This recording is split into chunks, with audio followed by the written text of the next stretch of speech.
தற்போதைய அண்மை செய்தியை பார்க்கிறோம். 2026 சட்டப்பேரவை தேர்தலில் விஜயுடன் நாம் தமிழர் கட்சி கூட்டணி இல்லை என நாம் தமிழர் ஒருங்கிணைப்பாளர் சீமான் தெரிவித்திருக்கிறார். அவர் பேசிய இந்த காட்சிகளை பார்க்கலாம். தமிழக வெற்றிக் கழகத்துடன் நாம் தமிழர் கட்சி கூட்டணி உறுதியா இருக்காரு. ரொம்ப நாளாவே நான் தனிச்சு போட்டிடுறேன். 2026 இப்ப 60 தொகுதிக்கு வேட்பாளர் போட்டுக்கிட்டு இருக்கேன். நீங்க வேணா கட்சியில சேருங்க, உங்களுக்கு சீட்டு தரேன். தமிழக வெற்றிக் கழகத்துடன் நாம் தமிழர் கட்சி கூட்டணி உறுதியா இருக்காரு. ரொம்ப நாளாவே நான் தனிச்சு போட்டிடுறேன். 2026 இப்ப 60 தொகுதிக்கு வேட்பாளர் போட்டுக்கிட்டு இருக்கேன். நீங்க வேணா கட்சியில சேருங்க, உங்களுக்கு சீட்டு தரேன்.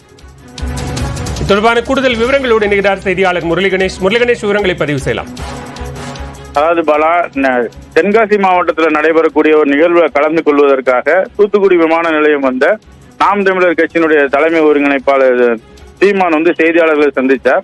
இந்த செய்தியாளர் சந்திப்பின் போது தமிழக வெற்றி கழகமும் நாம் தமிழர் கட்சியும் கூட்டணி வைக்கப் போவதாக சமூக வலைதளங்கள் மற்றும் பல்வேறு ஊடகங்கள்ல செய்திகள் வெளியாகிறது குறித்து செய்தியாளர்கள் கேள்வி எழுப்பினாங்க.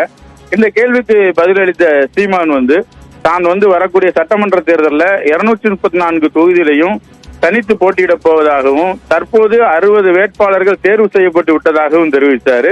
இதோடு மட்டும் இல்லாம இந்த கேள்வி எழுப்பின செய்தியாளர்களை பார்த்து நீங்க வேணாலும் கட்சியில சேருங்க, உங்களுக்கும் சீட்டு தர்றதுக்கு தயாரா இருக்கிறேன் அப்படின்னு அவருக்கு உண்டான பாணியில நகைச்சுவையா தெரிவிச்சுட்டு போயிருக்காரு.